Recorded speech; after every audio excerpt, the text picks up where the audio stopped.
So hello aspirants, welcome to the episode 2 of Vision ISPT 365 series. Okay, so first of all let me inform you something that हमने episode 1 already launch कर दिया है YouTube channel पर हमारे. अगर आपने नहीं देखा है तो do watch it. इसमें हमने OBC और EWS कोटा के बारे में बात की है. ओके, सो ये हमारा सेकंड एपिसोड है और इसमें हम बात करेंगे आज अब हमारा टॉपिक रहेगा वो रहेगा uniform civil code. Okay, uniform civil code की बात करेंगे, हेट स्पीच के बारे में देखेंगे क्या होता है, सेडेशन, प्रिवेंटिव डिटेंशन वगैरह के बारे में बात करेंगे. जितना हम कर पाएंगे आज उसको कवर करेंगे. ओके, मैं छोटे छोटे क्लिप्स इसलिए बनाता हूँ ताकि आप लोगों को पढ़ने में आसानी हो. अभी आपके पास सफिशिएंट अमाउंट ऑफ टाइम है, 2 महीने का टाइम है प्रीलिम्स में, है ना. 2 से 2.5 महीने का टाइम है, फिर भी 2 महीने का मानते हैं, थोड़ा बफर लेके चलते हैं. तो आप उसमें क्या है कि अभी 2 महीने में आराम से आप इसको देख सकते हो आधे घंटे की. ओके, और बाकी अगर कोई दूसरी अभी तो फिलहाल पॉलिटी की आई है, अगर दूसरी बाकी हिस्ट्री वगैरह की आती है तो फिर उसके बारे में बात करेंगे. ओके, तब थोड़ा फास्ट चलेंगे. सो आज का हमारा टॉपिक हम जो स्टार्ट करेंगे वो है यूनिफॉर्म सिविल कोड. और देखते हैं इसमें क्या कहा गया है, जो भी इस साल डिस्कस हुआ होगा उसके बारे में बात करेंगे. So first of all uniform civil code क्या होता है, ओके, इसके बारे में बात करते हैं. पहले देखते हैं न्यूज में क्यों. Recently, a private member bill titled UCC in India Bill 2020 was introduced in Rajya Sabha. Okay, पहले अभी क्या हुआ है कि uniform civil code in India का बिल जो है 2020 में जो आया था वो राज्यसभा में ऑलरेडी पास हो चुका है. ओके, सॉरी, इंट्रोड्यूस हो चुका है. सॉरी, तो ये क्या है, इंट्रोड्यूस हो गया है. ओके, तो ये यूसीसी का जो बिल था वो राज्यसभा में इंट्रोड्यूस हो गया है. ओके, तो यहाँ पे आपको ध्यान देना है. नाउ अब आगे क्या है वो देखते हैं. इसमें क्या बोला गया है कि अबाउट यूसीसी के बारे में थोड़ा जाने. तो क्या होता है यूनिफॉर्म सिविल कोड, थोड़ा सा इसको जूम कर देता हूँ, थोड़ा आपको समझ में आएगा. अब देखते हैं. Uniform civil code refers to same set of civil laws applicable to all citizen of India in their personal matter such as marriage, divorce, custody, adoption and inheritance.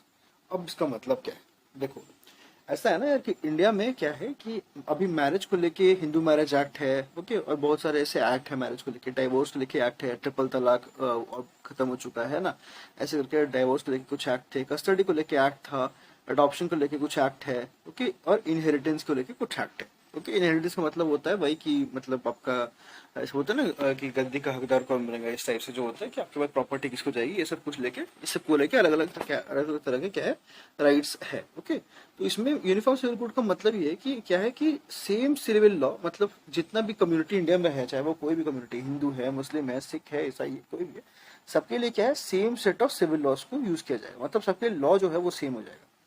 अब आप बोलोगे सर लॉ तो वैसे भी सेम होता है. Law वैसे same होता है, लेकिन यहाँ पे क्या है ना कि इन चीजों को लेके इन सब से रिलेटेड क्या है, लॉ सभी डिफरेंट है इंडिया में. ओके, तो यहाँ कहा जा रहा है कि इन सब से रिलेटेड भी क्या है, लॉ जो है वो सेम हो जाएगा इंडिया में सभी सिटीजन के लिए, for all citizen of India. Okay, पहली चीज ये है यूनिफॉर्म सिविल कोड होता क्या है, यही बहुत इंपॉर्टेंट है. दूसरी चीज प्रोविजन क्या है इसमें. तो अगर हम बात करें आर्टिकल 44 की, तो आर्टिकल 44 में आता है जो कि डीपीएसपी है. ओके, आप जानते हो कि directive principle of state policy, they are non justiciable in nature. याद रखिएगा, fundamental rights are justiciable in nature. Okay, उसके बाद 10 uniform civil code comes under the non justiciable part of constitution, जैसे मैंने बताया आपको. Also personal laws comes under important judicial concurrent list. Okay, sorry ये अलग है. Okay, all personal laws comes under the concurrent list. Okay, यहाँ पे बोला गया है जो पर्सनल लॉज है वो किस में आते हैं, कंकरेंट लिस्ट. अब यहाँ पूछोगे sir what is concurrent list. तो बच्चे कंकरेंट लिस्ट क्या होता है ना कि जैसे अभी क्या है कि 3 लिस्ट होते हैं, एक होता है यूनियन, एक होता है स्टेट, एक होता है कंकरेंट, और बाकी रेसिडुअरी सब्जेक्ट्स होते हैं, उसको भी नहीं देखते हैं. बेसिकली अगर बात करें यूनियन लिस्ट की, तो यूनियन लिस्ट में क्या है कि जो सेंटर होता है वो लॉ बनाता है. ओके, फिर अगर स्टेट लिस्ट की बात करें तो उसमें स्टेट लॉ बनाता है, नाम से पता चलता है. उसके बाद आता है कंकरेंट लिस्ट. ओके, जो यहाँ पे आपको मेंशन किया गया है. तो कंकरेंट लिस्ट में क्या है ना, कंकरेंट लिस्ट का जो लॉज है, इस लिस्ट में जो सब्जेक्ट होते हैं उस पर कौन लॉ बनाता है, उस पर सेंट्रल गवर्नमेंट ही लॉ बनाती है. ओके, तो ये आपको याद रखना है. और इसीलिए बोला गया जो पर्सनल लॉज है वो किस में आते हैं, कंकरेंट लिस्ट में, यानी सेंट्रल गवर्नमेंट जो है वो लॉ इस पे बना सकती है. इस पे स्टेट ही बना सकती है, मतलब स्टेट और सेंट्रल दोनों बना सकती है. ओके, कंकरेंट लिस्ट में इस पे जो है वो स्टेट और सेंटर दोनों बना सकती है, कोई भी जिसको मन करे बनाने का. लेकिन क्या होगा अगर कभी क्लैश होता है, बहुत इंपॉर्टेंट पॉइंट है, प्रीलिम में बहुत बार पूछा गया ये पॉइंट कि कंकरेंट लिस्ट में अगर कभी क्लैश होता है, जैसे मान लीजिए कि कंकरेंट लिस्ट में कोई सब्जेक्ट है, मान लीजिए पर्सनल लॉ है जो यहाँ पे मेंशन है ऑलरेडी. ओके, इसी पे बात करते हैं. इसमें मान लीजिए कल को किसी स्टेट ने कोई लॉ बना दिया. ओके, और किसी सेंट्रल गवर्नमेंट ने भी, यूनियन ने भी लॉ बना दिया, है ना. अब आप बोलोगे सर इसने भी लॉ बना दिया, लॉ तो इसने बना दिया, बट लॉ चलेगा किसका? ओके, तो लॉ हमेशा चलेगा यूनियन का। इसका मतलब ये है कि यूनियन का लॉ जो होगा वो हमेशा ज्यादा पावरफुल होगा स्टेट के लॉ से। ओके, और यहाँ से हमें एक और चीज सीखने को मिलती है, क्या कि इंडिया का जो फेडरल स्ट्रक्चर है उसमें हमें देखने को मिलता है कि सेंटर जो है वो थोड़ा ज्यादा पावरफुल है ना। हम कहते हैं ना कि इंडिया में जो फेडरलिज्म है वो थोड़ा सा अलग है, हमारे में यूनिटरी फीचर भी है। यूनिटरी फीचर यही है कि इंडिया का यूनियन गवर्नमेंट जो है वो थोड़ा सा ज्यादा पावरफुल लगता है इन कंपैरिजन टू स्टेट। लेकिन फेडरलिज्म क्या बोलता है? फेडरलिज्म बोलता है यूनियन और स्टेट के पास इक्वल पावर होना चाहिए। तो देखिए यहाँ से मैंने आपको एक टॉपिक से मैंने आपको 3 टॉपिक पढ़ा, है ना। चलो इसके लिए सब्सक्राइब कर दो फटाफट चैनल को, है ना। आगे बढ़ते हैं। अब देखिए, अब यहाँ पे कुछ इंफोग्राफिक है, पहले उसको देख लेते हैं, उसके बाद आगे बढ़ेंगे। हिस्टोरिकल बैकग्राउंड अगर देखा जाए यूनिफॉर्म सिविल कोड का, तो इसमें क्या है? अब देखो यार, 1840 में on the basis of lex loci report the British government established uniform laws for crimes, evidence and contracts. मतलब यूनिफॉर्म लॉज ब्रिटिश गवर्नमेंट ने इंट्रोड्यूस किए थे 1840 में। किसके लिए? क्राइम अगर कोई करता है, कोई एविडेंस है या फिर कोई कॉन्ट्रैक्ट है उसके लिए। But personal loss of Hindus and Muslim फिर इंटेंशनली लेफ्ट टू देम। लेकिन हिंदूज के लिए और मुस्लिम के लिए जिनके पर्सनल लॉज है उनको क्या किया? वापस उन्हीं के पास छोड़ दिया गया। तो ये इंटेंशनली किया गया था। ब्रिटिश जानते थे कि अगर इनका लॉस में छेड़छाड़ करेंगे तो भैया प्रॉब्लम हो जाएगी, इसलिए उन्होंने कोई छेड़छाड़ नहीं की, पर जैसा है वैसा रहने दो, है ना। 1941 में government formed BN Rao committee to codify Hindu law and give women equal right.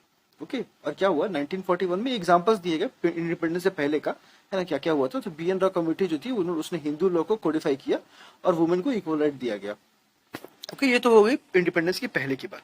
अब अगर देखें कि पोस्ट इंडिपेंडेंस में क्या था, तो पोस्ट इंडिपेंडेंस की बात करें तो इसमें क्या था?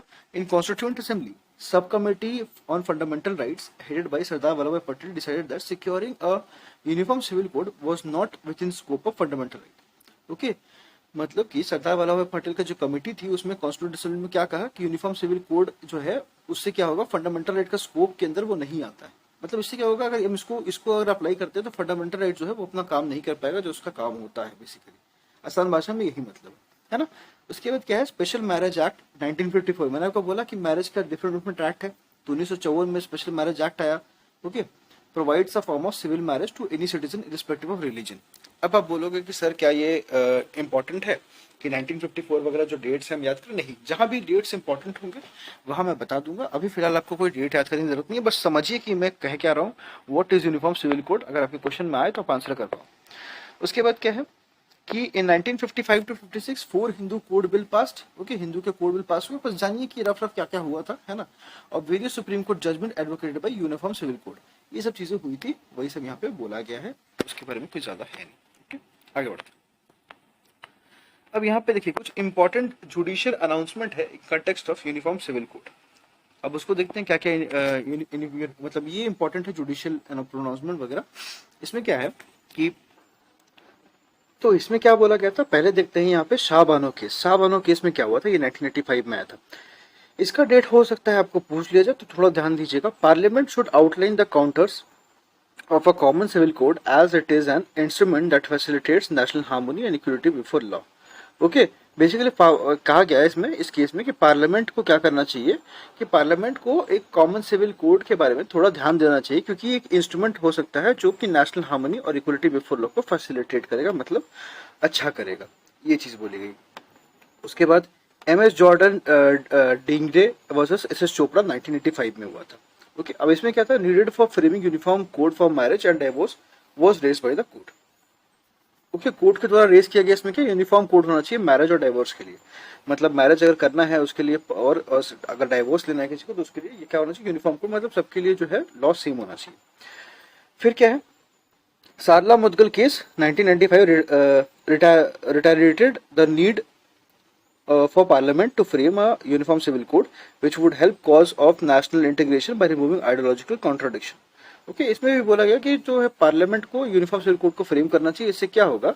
इससे नेशनल इंटीग्रेशन क्या होगा? बढ़ेगा by removing the ideological contradiction. मतलब जो भी आइडियोलॉजिकल कॉन्ट्राडिक्शन आज एग्जिस्ट करते हैं सोसाइटी में, उससे यूनिफॉर्म सिविल कोड से क्या होगा? देखो, uniform civil code will lead to equal laws, है ना। इससे क्या होगा? लॉज जो है वो इक्वल हो जाएगा, तो उससे क्या होगा? जो आइडियोलॉजिकल कॉन्ट्राडिक्शन है वो नहीं होगा। ये कहा गया था केसेस में, है ना। बाकी बाकी समझना आपका काम है, कैसे समझना है, क्या करना है, वो आप देखो, सब लोगों की अपनी धारणा होती है, वो आपकी धारणा है कि आप क्या सोचते हो, है ना। यहाँ पे आपकी थिंकिंग काम आएगी।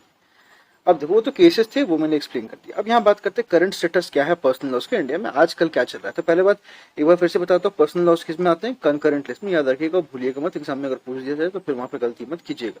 ओके, 2 नंबर का क्वेश्चन होता है।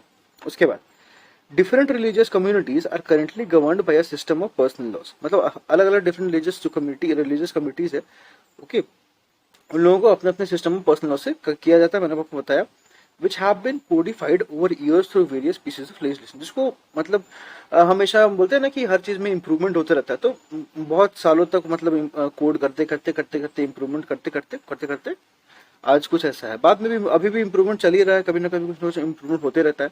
बात करेंगे अगर हिंदू पर्सनल लॉ का, Hindu personal law is codified in 4 bills, Hindu personal law को 4 बिल में कोडिफाई किया, ये आपके लिए इंपॉर्टेंट रहेगा, ओके, इस पर ध्यान दीजिए। नाउ पहला है Hindu marriage act, I told you in the beginning only, okay. Hindu succession act, okay, इसमें ये इनहेरिटेंस की बात होती है जो कि वहां पे था, okay. Second third Hindu minority and guardianship act. Now Hindu adoption and maintenance act, okay. पहला क्या था, पहला ये था हिंदू मैरिज एक्ट, दूसरा हिंदू सक्सेशन एक्ट, और तीसरा हिंदू माइनॉरिटी, और चौथा गार्जियनशिप एक्ट, और पांचवा Hindu adoption and maintenance act, okay, इसके बारे में। तो ये हिंदू पर्सनल लॉ जो है कोडिफाई किए गए। तो ये क्या हुआ, ऐसा नहीं हुआ कि एक ही बार में सारे के सारे बन गए। ऐसा हुआ कि आज मेरा मूड हुआ, है ना, पार्लियामेंट में गए और सारे के सारे एक बार में कोड कर दिया, ऐसा नहीं होता है। ये मतलब बाय द टाइम चीजें चलती गई तो फिर जाके एक एक करके सबको का इवोल्यूशन हुआ है, ओके। नाउ अब यहाँ पे देखिए, आप अगर एग्जाम में ये क्वेश्चन आपको बहुत अच्छी तरीके से पूछ सकता है कि जो टर्म हिंदू है इसका मतलब क्या है। अगर वहां पे पूछा जाए तो आप जनरली आप लोग गलत आंसर कर दोगे, मैक्सिमम लोग जिन्होंने नहीं पढ़ा होगा। बट अगर आपसे पूछा जाएगा तो ध्यान दीजिएगा कि हिंदू टर्म का मतलब होता है Sikhs, Jains and Buddhist, okay, Sikh, Jain and Buddhist. इसको ध्यान दीजिएगा कि क्या बोलते हैं, हिंदू का मतलब क्या होता है, सिख, जैन और बुद्धिस्ट, मतलब ये तीनों कम्युनिटी जो है वो हिंदू में बिलोंग करते हैं, ओके। जैनिज्म बुद्धिज्म अगर यूपीएससी एस्पिरेंट है तो पढ़ाई होगा आपने, ओके, तो वहां से वो याद रखिएगा, वो दोनों तो हिंदू में ही आते हैं, बाकी एक सिख भी आते हैं, ओके। बाकी कोई तो ऐसा कम्युनिटी है नहीं जिसको आप बाकी तो सोच भी नहीं सकते कि वो हिंदू में आते हैं कि नहीं आते हैं, बाकी पारसी वगैरह जो है वो नहीं आते हैं, ओके, इस पर ध्यान दीजिएगा। उसके बाद certain aspects of Muslim personal law are expressly recognised in India such as Sharia application act and dissolution of Muslim marriages act. देखिए, अब कुछ एस्पेक्ट है मुस्लिम पर्सनल लॉ के जो कि इंडिया में रिकॉग्नाइज किए जाते हैं, जैसे शरिया एप्लीकेशन एक्ट, ओके। कहीं कहीं पे कुछ कुछ चीजों में शरिया जो है वो, शरिया क्या है, शरिया इज बेसिकली व्हाट, शरिया is Muslim law, okay, it is Muslim law, याद रखिएगा, आपको आपने पढ़ा होगा वैसे तो एंशिएंट में इसको, सॉरी मिडिवल में, okay. Sharia is basically Muslim law. तो शरिया एंड जो क्या है, dissolution of Muslim marriages act, ये जो है अभी भी इंडिया में फॉलो होते हैं as Muslim personal law, okay. अब ना there are some secular laws as well, कुछ सेक्युलर लॉ भी है। सेक्युलर शब्द का मतलब क्या होता है, फ्री फ्रॉम रिलीजन, है ना, याद रखिएगा, फ्री फ्रॉम रिलीजन आपको पता होगा, बट मैं फ्री बता देता हूँ जो नहीं जानते हैं, ओके। नाउ एग्जाम्पल की बात करें तो एक एग्जाम्पल है सेक्युलर लॉ का special marriage act.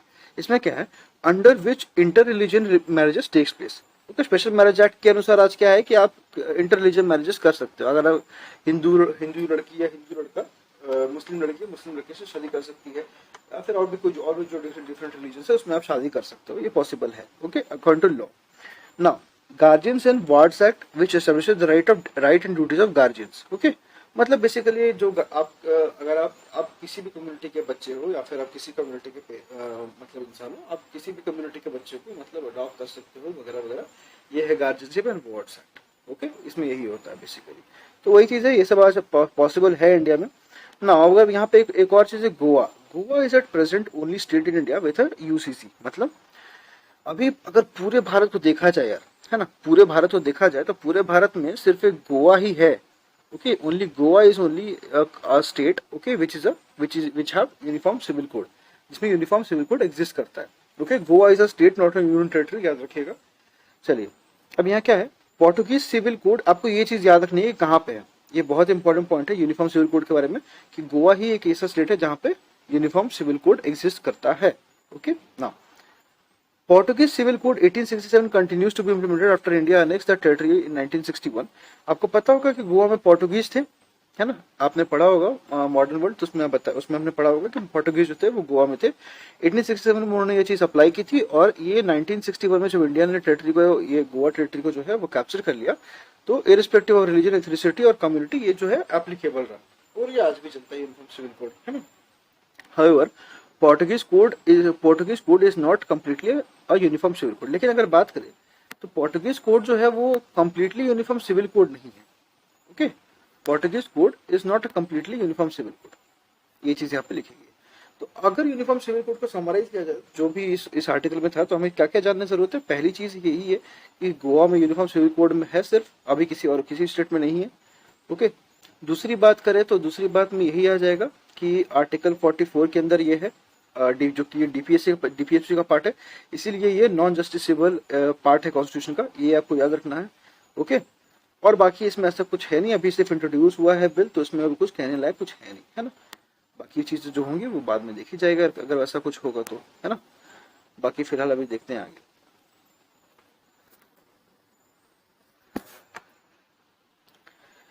So now let's move on to hate speech. यार हेट स्पीच बहुत इंपॉर्टेंट है ना, इसमें बहुत गलतियां होती है। प्री में बहुत कुछ क्वेश्चन बनने देखने को मिलते हैं, प्रीवियस ईयर में आपको मिल जाएंगे, आप देख लीजिएगा। वरना हम प्रीवियस ईयर क्वेश्चन की सीरीज भी शुरू करने का सोच रहे हैं, बट अगर आप सपोर्ट करोगे तो जरूर शुरू करेंगे। Okay, please let me know in the comment section below कि आप क्या चाहते हो कि आपकी प्रीलिम्स की मैं पूरी तरह से एक वीडियो क्रिएट कर दूं। हिस्ट्री, ज्योग्राफी, सिविक्स सबकी मैं पर्सनल जो है एक सेपरेट वीडियो लेकर आऊँ, जिसमें हम प्रीवियस डिस्कस कर लेंगे जितने प्रीवियस क्वेश्चन आए हुए हैं 1999 से लेकर पूरा 2022 तक का सारा क्वेश्चन होगा उसमें। अगर आप कमेंट करते हो, सपोर्ट करते हो, तो मैं जरूर करूंगा आपके लिए।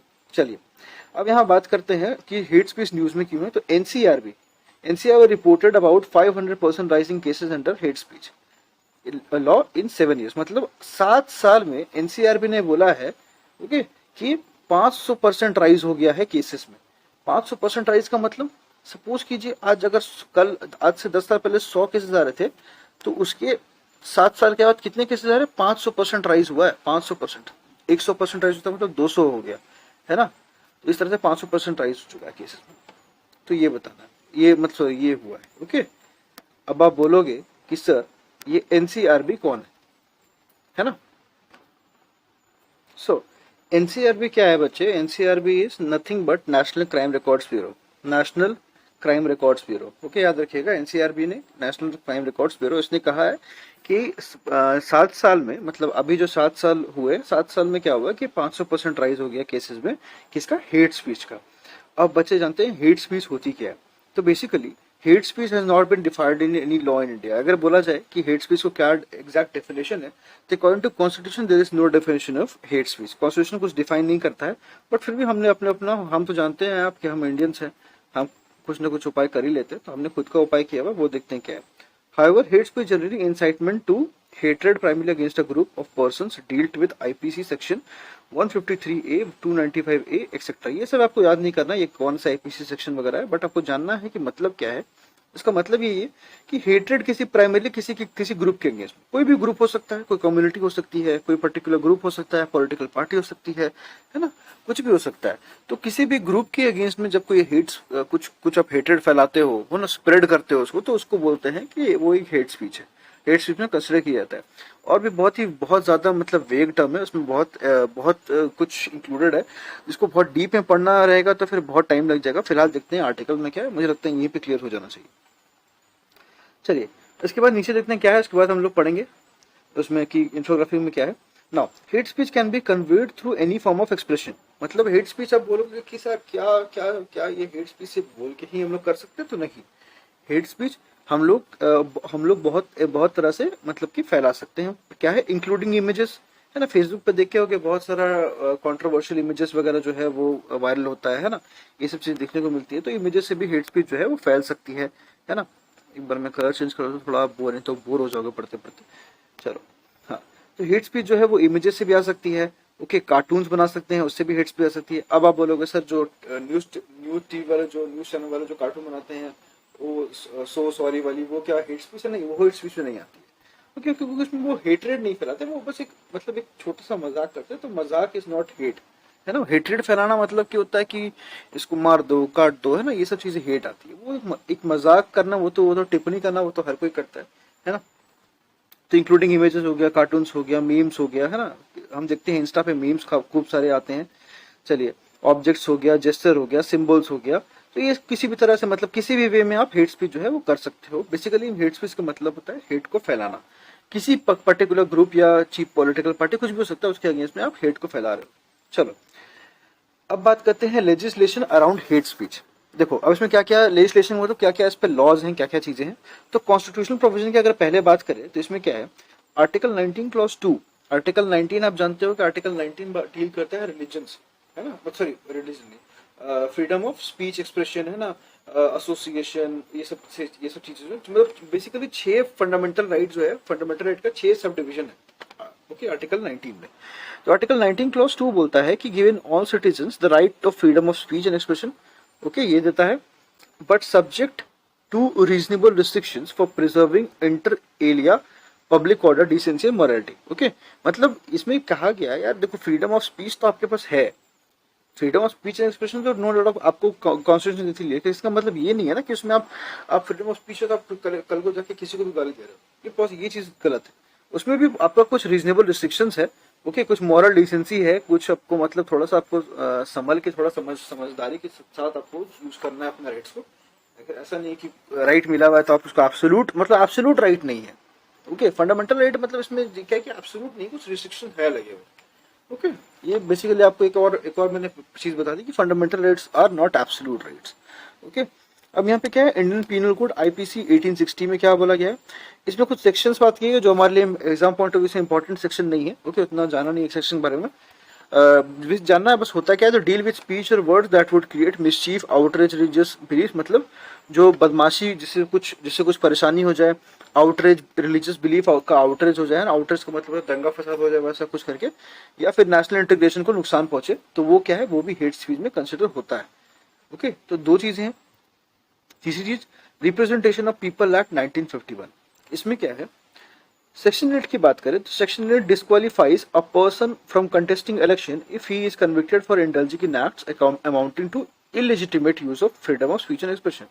मतलब मान लीजिए कोई भी पर्सन जो है, वो खड़ा है इलेक्शन में, ओके, कोई भी पर्सन, मान लीजिए ये पर्सन है, ये इलेक्शन में खड़ा है, ओके, लेकिन इसने क्या किया कि अपना दबदबा बता, मतलब कि अपने आप को बहुत अच्छा दिखाने के लिए वो कुछ फालतू फालतू चीज, है ना, इसने बोला हेट स्पीच के, जो कि हेट स्पीच के अंदर आ गया, ओके।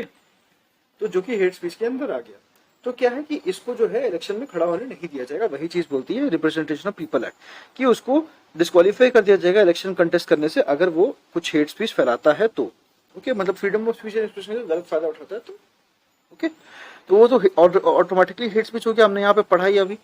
चलिए, अब क्या है, section 123 clause 3A and section 125 क्या करता है, प्रोहिबिट करता है promotion of amity on grounds of religion, race, caste, community और language in connection with election as a corrupt electoral practice and prohibits. मतलब इलेक्शन में आप ये सब यूज नहीं कर सकते हो कि आप किसी religion, race, caste, community, language को मतलब यूज कर रहे हो वोट बैंक के लिए, है ना, कि हम ये इस रिलीजन के लिए ये करा देंगे, इस रेस के लिए ये कर देंगे, इस कास्ट के लिए ये करेंगे, कम्युनिटी के लिए ये करेंगे, लैंग्वेज के लिए करेंगे, ये सब क्या है कि प्रोहिबिट किया हुआ है। तो इलेक्शन मतलब क्योंकि ये इलेक्शन की प्रैक्टिस को खराब करता है, ओके। नाउ यहाँ पे एक और चीज है, protection of civil rights act 1955, इसमें क्या बोला गया है, सेक्शन 7 जो है इसका वो पिनलाइज करता है, मतलब पनिश करता है incitement to and encouragement of untouchability through words. मतलब जैसे एक तो होता है कि छुआछूत, तो वो तो हो गया फिजिकल टच, बट एक अनटचेबिलिटी थ्रू वर्ड्स भी होता है, ओके। मतलब इधर स्पोकन और रिटन बाय साइंस और विजुअल रिप्रेजेंटेशन अदरवाइज। मतलब आप होता है ना कि एक आप फील करवा दे रहे हो सामने वाले को, सामने वाले बंदे को कि या बंदी को कि यार मतलब आप अनटचेबल हो, है ना, ये चीज है। तो मतलब एक तो ठीक है कि आप टच नहीं कर रहे हो, मतलब आप उसको छूने से मतलब कतरा रहे हो, वो अनटचेबिलिटी है, वो तो चलिए ठीक है ना, मतलब ठीक नहीं मतलब चलिए वो तो है, हो गया कि हाँ वो समझ में अंडरस्टैंडेबल है। बट इसका मतलब ये नहीं कि आप किसी को बोल दे रहे हो कि नहीं भाई तुम ऐसे हो, है ना, या तुम उसको उसको ये चीज तुम फील करवा दे रहे हो कि नहीं वो अनटचेबल, तो ये भी गलत है, ऐसा भी आप नहीं कर सकते। अगर उसको ये फील हो जाता है तो वो आपके खिलाफ कंप्लेन भी कर सकता है, ओके। ये चीजें हैं, तो आई होप आपको समझ में आ गया होगा हेट स्पीच क्या होता है। इसका कोई ऑफिशियल डेफिनेशन नहीं है फिलहाल, हाँ, चलिए अब बात करते हैं सेडेशन की। ओके, सेडेशन भी एक बहुत इंपॉर्टेंट है और बहुत गर्म टॉपिक है, मतलब हमेशा न्यूज में रहता है सेडेशन सेडेशन। ओके, पार्लियामेंट में भी चलते रहता है सेडेशन। अब जानते हैं भैया सेडेशन क्या होता है, इसमें देखते हैं पहले न्यूज में क्यों। Recently, Supreme Court has ordered that 152-year-old sedition law under Section 124A of IPC should be effectively kept in abeyance till Union Government reconsiders the provision। मतलब सुप्रीम कोर्ट ने बोला है कि जो ये 152 ईयर जो सेडेशन का लॉ है, मतलब 152 साल पहले से सेडेशन का लॉ चल रहा है। ओके, समझ सकते हो ब्रिटिश टाइम से चल रहा होगा, है ना। तो सुप्रीम कोर्ट ने बोला है कि भैया ये जो लॉ है ना, ये लॉ क्या होगा कि अभी भी इफेक्ट रहेगा जब तक यूनियन गवर्नमेंट जो है इस प्रोविजन को रिकंसिडर नहीं करती है, मतलब वापस इस पर ध्यान नहीं देती, अभी भी ये एक्टिव रहेगा। ओके, ये कहा गया है सुप्रीम कोर्ट के द्वारा। अब देखते हैं आगे सेडेशन के बारे में कुछ डेटा है। पहली बात है कि Indian penal code define sedition section 124A IPC में है। ओके, इंडियन पीनल कोड में as an offence committed when any person, ये किसका डेफिनेशन है, इंडियन पीनल कोड ने ये डेफिनेशन दिया है। ओके, कॉन्स्टिट्यूशन ने नहीं। As an offense committed when any person by words or otherwise brings or attempts to bring into hatred or contempt or excites or attempts to excite disaffection towards the government established by law in India।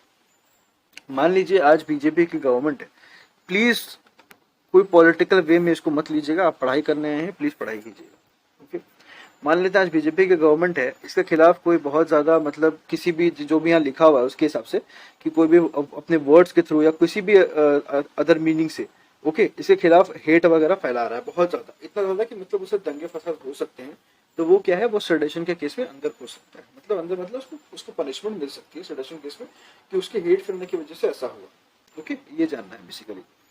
अब देखो कैसे कैसे words इधर spoken written, कुछ बोल के या कुछ लिख के, है ना, कुछ आपने ट्वीट कर दिया ऐसा जो बहुत ही मतलब बहुत ज्यादा ऐसा हो कि जिससे तुरंत मतलब चिंगारी मिल जाए किसी चीज को, तो वो आपने कर दिया, है ना, उकसाने वाला काम कर दिया, या फिर आपने कुछ बोल दिया खुद से भी। ओके, कुछ साइन ऐसा कुछ साइन से अपना कुछ ऐसा रिप्रेजेंट किया, या किसी भी तरह का कोई और रिप्रेजेंटेशन जो आम जनता देख सकती है वैसा कुछ किया, तो वो सेडेशन के केस में फिर माना जाएगा आईपीसी के द्वारा, आईपीसी के मतलब की द्वारा। ओके, ये कहा गया है। Now sedition is a cognizable, non bailable and non compoundable offence under law. अब यहाँ पे तीन वर्ड्स आए, cognizable, non bailable. Non bailable समझ गए होंगे कि जिसमें आपको बेल नहीं मिल सकती, अगर वो सेडेशन में अंदर कर लिया जाए सेडेशन केस में तो आपकी बेल नहीं हो सकती है। ओके, अब यहाँ पे दो वर्ड आए, नॉन कंपाउंडेबल ऑफेंस और एक क्या है, कॉग्निजेबल। तो कॉग्निजेबल का मतलब बेसिकली क्या होता है कि ऐसा अपराध, ओके, एक ऐसा अपराध जिसके लिए आपको कभी भी मतलब क्या बोल सकते हैं उसको, हाँ, पुलिस बिना वारंट के आपको अगर अरेस्ट कर ले, है ना, मतलब जैसे पुलिस क्या है ना, कॉग्निजेबल ऑफेंस का मतलब होता है ऐसा ऑफेंस अगर आपने किया है तो पुलिस को वारंट की जरूरत नहीं है आपको अरेस्ट करने के लिए। ओके, याद रखिएगा, भूलिएगा मत, ऐसे वर्ड आपके क्वेश्चंस में मेंस पेपर में भी यूज हो सकते हैं, तो वहां पे ऐसा नहीं कंफ्यूज हो जाना कि मतलब क्या था भैया पता ही नहीं है तो मेंस का आंसर लिखेंगे कैसे, है ना। तो कॉग्निजेबल का मतलब ये होता है कि ऐसा ऑफेंस जिसमें पुलिस को वारंट की जरूरत नहीं है आपको अरेस्ट करने के लिए, बिना वारंट के आपको अरेस्ट कर सकती है। और एक वर्ड आता है नॉन कंपाउंडेबल। नॉन कंपाउंडेबल का मतलब ये होता है कि अगर ऐसा होता है ना कि आप सजा मतलब आपकी कम हो गई, आप अगर अच्छा बिहेव कर रहे हो या वगैरह वगैरह, तो ये सब नहीं हो सकता है। सेडेशन के केस में क्या है कि बिना कोर्ट के आपकी सजा कोई भी कम नहीं कर सकता, सिर्फ कोर्ट ही है जो आपको सजा से बचा सकती है, सजा कम कर सकती है वगैरह वगैरह, तो सिर्फ कोर्ट ही है जो माई बाप है इसमें, है ना, ये चीज है basically. Now a person charged under sedition law is barred from a government job. मतलब अगर आप ही कोई व्यक्ति हैं और आपको अगर सेडेशन के लॉ में अंदर कर दिया जाए तो आपको कोई भी गवर्नमेंट जॉब नहीं मिल सकती है। तो याद रखना यार, कोई सेडेशन वाला काम नहीं करना है ना। चलो, they have to live without their passport and must produce themselves in court at all times as when required. Okay, इनको जो सेडेशन लॉ में जो लोग अंदर जाते हैं या फिर जिनको जो सेडेशन लॉ के अंदर जो पनिश होते हैं उनको क्या है, अपने पासपोर्ट के बिना रहना होता है और मस्ट प्रोड्यूस, और उनको कोर्ट में हमेशा प्रोड्यूस करना पड़ेगा अपने आप को, मतलब ये नहीं कि खुद को मतलब यहाँ कुछ करना, कोर्ट में हमेशा जाना पड़ेगा जब भी उनको बुलाया जाए, यही मतलब है। ओके, इन 2018 में law commission of India recommended to repeal section 124A IPC. Okay, law commission of India ने कहा कि 124 जो है आईपीसी का 124 है उसको रिपील किया जाए, मतलब उसको खत्म किया जाए। ओके, अब देखते हैं, आप थोड़ा एक इंफोग्राफ दिया हुआ, इसको थोड़ा देख लेते हैं, है ना, ताकि थोड़ा सा और क्लियर हो जाए। नाउ बैकग्राउंड क्या है सेडेशन लॉ का वो देखते हैं। इसमें क्या है कि British historian politician Thomas Macaulay drafted sedition law. Thomas Macaulay आप जानते होंगे, सिविल सर्विसेज कमेटी है ना, तो Thomas Macaulay drafted sedition law as an offence punishable with life imprisonment. Okay, उन्होंने कहा कि सेडेशन एक ऐसा लॉ है जिसमें लाइफ इम्प्रिजनमेंट हो जानी चाहिए, मतलब जीवन भर के लिए जेल जाना चाहिए। ओके, मैकॉले के अनुसार। फिर क्या है, sedition was omitted when IPC enacted. Okay, इसको थोड़ा सा चेंज किया गया जब आईपीसी इनैक्ट किया गया। सेक्शन 124 इज सेडेशन इंसर्ट कर दिया गया आईपीसी में by an amendment introduced by sir James Stephen when it felt the need for a specific section to deal with their offence. Okay, ऐसा किया गया। तो बेसिकली ये बैकग्राउंड है, बहुत ज्यादा जानने की जरूरत नहीं है, बहुत घुसने की जरूरत नहीं है, क्वेश्चन बहुत ज्यादा नहीं बनते हैं, बट हाँ फिर भी एक रफ नॉलेज होनी जरूरी है, इसलिए मैं बता दे रहा हूँ। First case registered when Jogendra Chandra Bose, editor newspaper Bangobasi, was booked for publishing an article criticizing age of consent bill। पहला केस कब हुआ था, तो वही बोला गया। इसको एक नेम याद कर लीजिएगा पर्सनालिटी का, क्या पर्सनालिटी का नेम, उनका न्यूज़पेपर का नाम क्या था, बंगोबासी, है ना, उनको। उसके बाद बाल गंगाधर तिलक, अली बेसंत, अली ब्रदर्स, मौलाना आजाद, एम के Gandhi and many other suffered imprisonment. इसके सेडेशन केस में वही सब यहाँ पे बोला गया, ज्यादा कुछ इंपॉर्टेंट यहाँ पे है नहीं, तो चलिए इसको फिर स्किप करते हैं, है ना। यहाँ पे कुछ इंपॉर्टेंट जुडिशियल प्रोनाउंसमेंट है, उसको देख लेते हैं सेडेशन के लिए। तो Kedarnath versus state of Bihar, इसमें क्या बोला गया था कि supreme court held that citizen have right to criticise और कमेंट ऑन गवर्नमेंट और its action as long as he does not provoke violence. मतलब Kedarnath versus state of Bihar में ये बोला गया कि सिटीजन के पास ये राइट है, सुप्रीम कोर्ट ने कहा सिटीजन के पास ये राइट है कि वो गवर्नमेंट क्रिटिसाइज, मतलब बुरा भला बोल सकता है ना। मतलब क्रिटिसाइज का मतलब, क्रिटिसिज्म मतलब क्या होता है ना, कि आप गवर्नमेंट ये पॉलिसी आपको पसंद नहीं है तो आप उसके लिए खराब बोल रहे हो कि हाँ भाई ये गलत पॉलिसी है। जैसे डिमोनेटाइजेशन बीजेपी गवर्नमेंट ने किया था, तो मतलब इंडिया में था ना विवाद कि ये अच्छा स्टेप नहीं था, बहुत लोगों ने कहा अच्छा था, बहुत लोगों का कहना था अच्छा नहीं है। तो क्रिटिसिज्म आप कर सकते हो, but it should be healthy criticism, या फिर आप गवर्नमेंट पे कमेंट भी कर सकते हो। ओके, और इट्स एक्शन एज, और इसका एक्शन से कुछ कोई दिक्कत नहीं होनी चाहिए जब तक इससे वायलेंस क्रिएट ना हो, है ना। मतलब ऐसा आप नॉर्मली आप बोल रहे हो कि नहीं यार ये तो बेकार गवर्नमेंट है, ऐसा वैसा करके, तो वो सब ठीक है, उतना चलता है, लेकिन आप उससे ऐसा नहीं कर दो कि उससे वायलेंस क्रिएट हो जाए, दंगा फसाद हो जाए। ओके, उससे क्या होता है, पब्लिक प्रॉपर्टी नुकसान होता है। ओके, जो लोकल सिविलियन है उन लोगों को परेशानी होती है। ओके, दंगा फसाद से किसी का फायदा नहीं होता है, ये चीज है। उसके बाद P Alvi versus state of Kerala 1982 का केस। इसमें सुप्रीम कोर्ट ने कहा था दैट स्लोगनरिंग, मतलब स्लोगन करना, स्लोगन देना, क्रिटिसाइजिंग ऑफ पार्लियामेंट और judicial setup did not amount to sedition. इसमें भी सुप्रीम कोर्ट ने क्लियर कर दिया भैया कि जो स्लोगन वगैरह देते हैं या फिर पार्लियामेंट को क्रिटिसाइज करते हैं, ओके, या फिर जो कोई जुडिशियल सेटअप है, तो ये सब क्या सेडेशन में नहीं आता है। It doesn't comes under sedition, ये भी सेडेशन में नहीं आता है, ये भी सेडेशन में नहीं आता है। इसके अलावा कुछ करते हैं तो वो सेडेशन में आता है। तो आप बोलोगे सर बचा क्या, तो बचा कुछ भी नहीं, फिर भी चलिए ठीक है, जो डेफिनेशन है हमें तो पढ़ना है। चलिए, सो बेसिकली अब ये दो टॉपिक मैंने कवर कर लिए हैं, सेडेशन। एक और कर लेते हैं, फिर सेशन को एंड करेंगे, फिर नेक्स्ट एपिसोड में मिलेंगे। प्रिवेंटिव डिटेंशन की बात भी कर ही लेते हैं। ओके, अब देखते हैं इसमें क्या है। बेसिकली यहाँ पे दो वर्ड्स आपको देखने को मिलेंगे, थोड़ा जूम कर लेता हूँ, ओके, थोड़ा कूल लगेगा, है ना। प्रिवेंटिव का मतलब क्या होता है, प्रिवेंटिव का मतलब होता है कि किसी बचना, है ना, प्रिवेंट करना मतलब बचना होता है। ओके, तो याद रखिएगा, प्रिवेंटिव मतलब होता है बचना। ओके, सारे कलर्स इसमें यूज किए हुए, इसका मतलब होता है बचना, और इसका मतलब होता है डिटेंशन, मतलब किसी चीज से बचाने के लिए किसी को डिटेन कर लेना। डिटेंशन का मतलब होता है अरेस्ट करना, है ना। तो किसी चीज से बचाने के लिए किसी को डिटेन कर लेना, उसको बोलते हैं प्रिवेंटिव डिटेंशन। ये ऑन क्यों जाता है,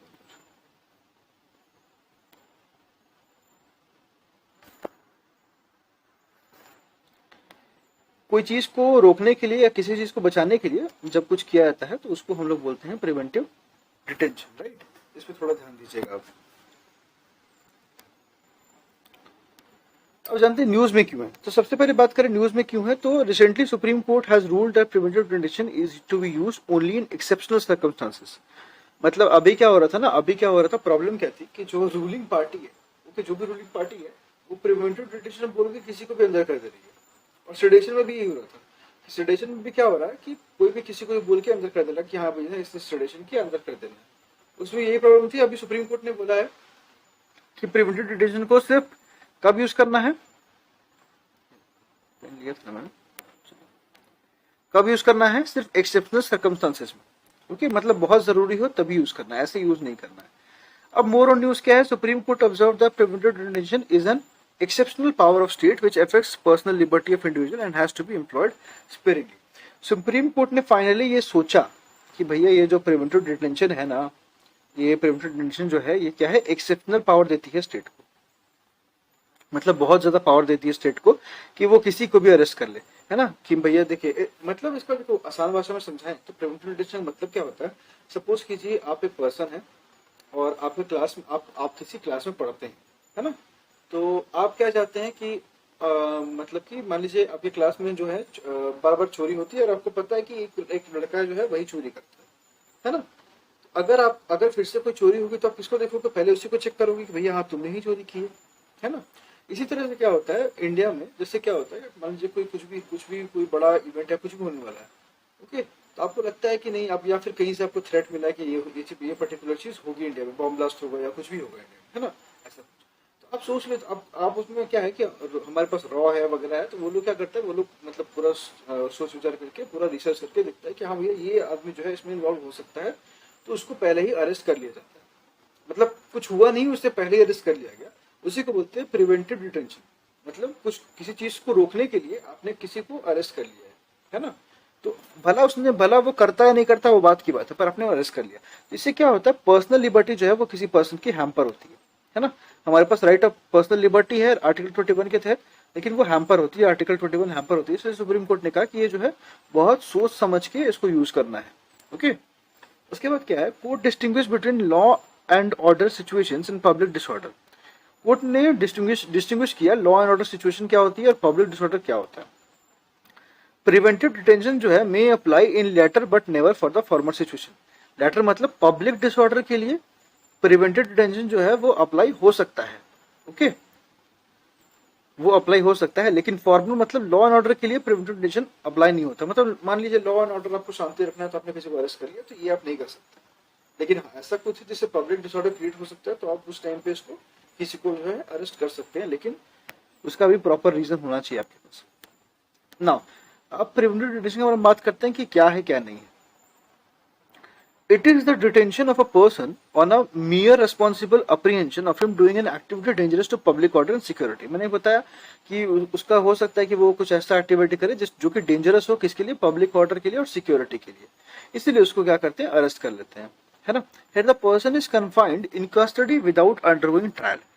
यहाँ पे देखो एक चीज नोट करने के लिए इंपॉर्टेंट है कि उसको कस्टडी में ले लिया जाता है बिना किसी ट्रायल के, है ना। ट्रायल का मतलब क्या होता है, सपोज कि जब आपको अरेस्ट किया जाता है तो आपको जेल जाने से पहले ऐसा, मतलब जेल तो में आप गए हैं लेकिन आपको ट्रायल दिया जाता है कोर्ट में, है ना, कि हाँ आपने ये किया है, उसके बाद ही आपको प्रॉपर जो है वो जेल में डाला जाता है। लेकिन प्रिवेंटिव डिटेंशन में ऐसा नहीं होता है, आपको सीधा कस्टडी में ले लिया जाएगा बिना किसी ट्रायल के, okay. Now constitution gives protection against arrest and detention under article 22 clause 1 and 22 clause 2।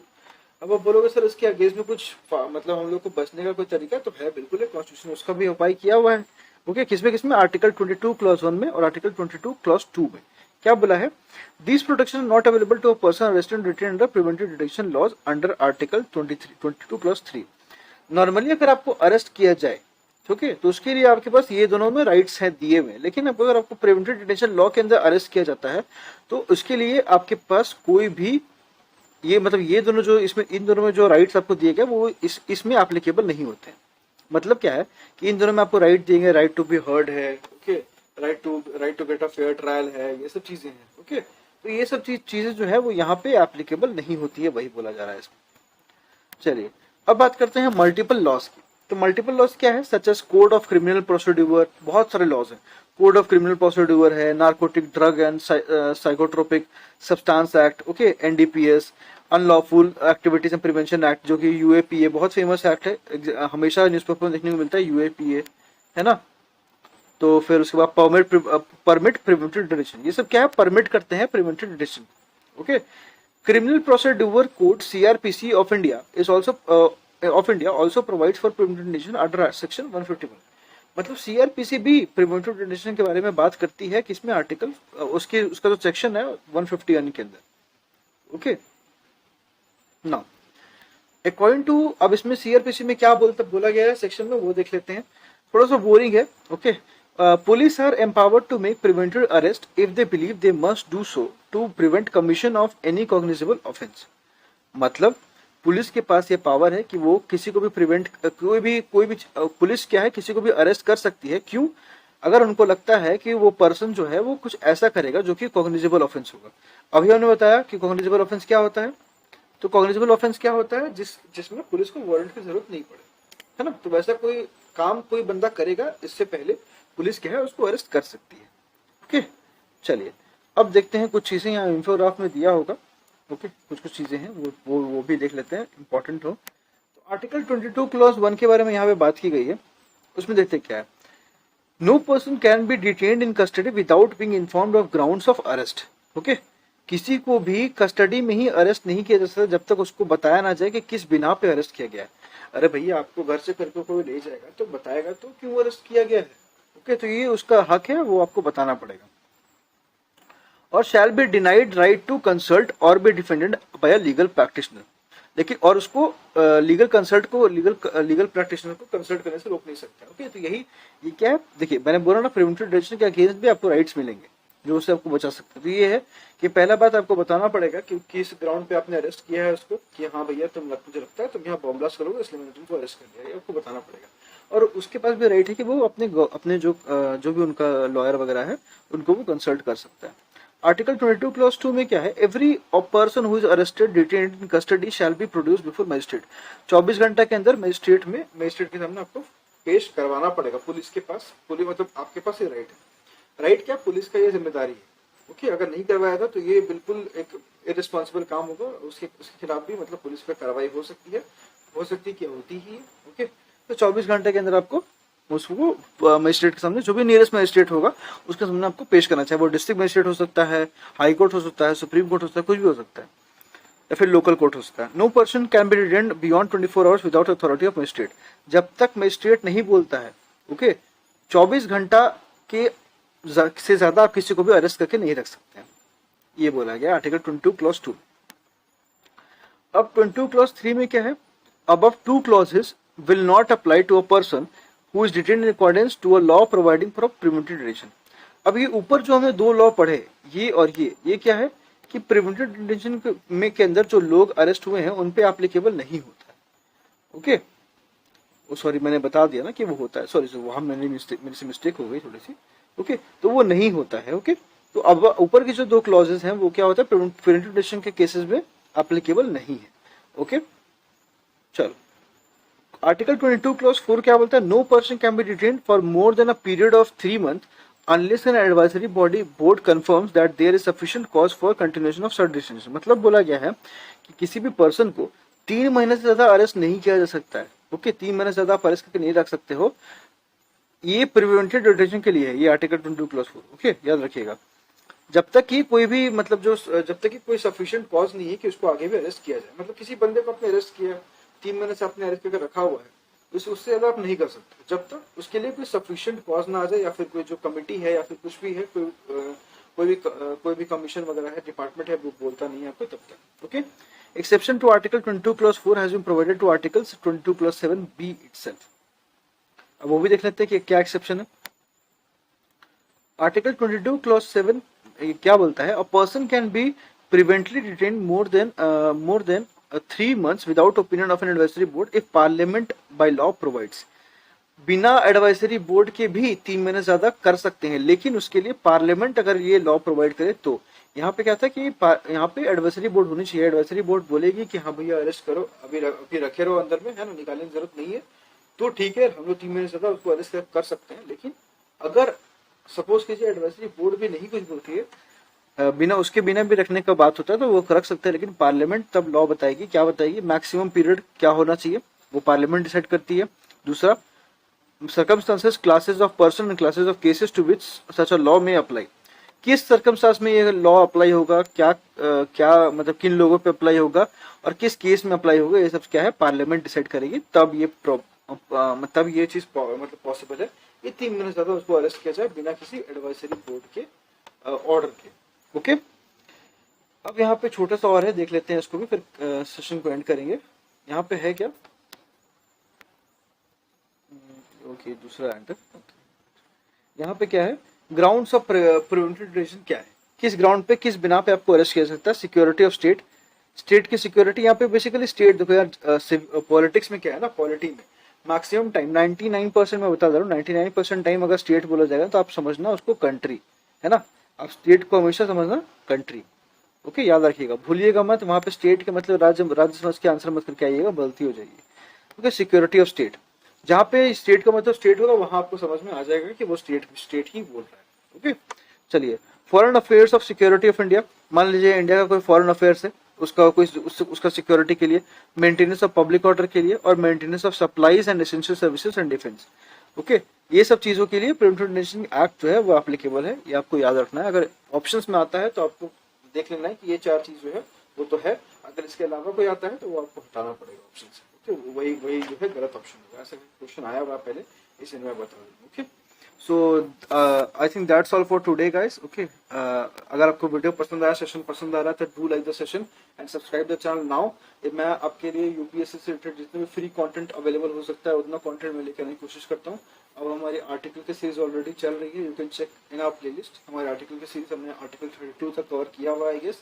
Okay, और अब हम ये विजन आईएएस की जो पीडी 365 सीरीज है इसको भी कंप्लीट करवा रहे हैं। ओके, हम पीवाईक्यूज का भी के बारे में भी सोच रहे हैं। अगर आप चाहते हैं कि हम आपके लिए पीवाईक्यूज का रिवीजन लेकर आए तो आप प्लीज हमें कमेंट सेक्शन पे कमेंट कर दें कि सर प्लीज पीवाईक्यू की सीरीज लेकर आइए। Okay, and thank you so much. अगर आपको पसंद आता है तो डू कमेंट, एक अच्छा सा प्यारा सा कमेंट छोड़ के जाइएगा हमारे कमेंट सेक्शन में अगर आपको वीडियो पसंद आता है तो। अगर कुछ आपको लगता है कि हमें इम्प्रूवमेंट करनी चाहिए तो do give valuable feedback to us. Okay, thank you so much. Please do like the video and comment down and share the channel with your friends. Okay, notification bell को दबा दीजिए ताकि जो भी नई वीडियो आए आपको नोटिफिकेशन तुरंत मिल जाए। ओके, तो कल नेक्स्ट एपिसोड में हम डिस्कस करने वाले हैं अनलॉफुल एक्टिविटीज प्रिवेंशन एक्ट को, और उसके आगे की जो भी बातें होंगी वो हम नेक्स्ट एपिसोड में करेंगे। Okay, have a good day, thank you so much, let's meet on the next episode, good bye.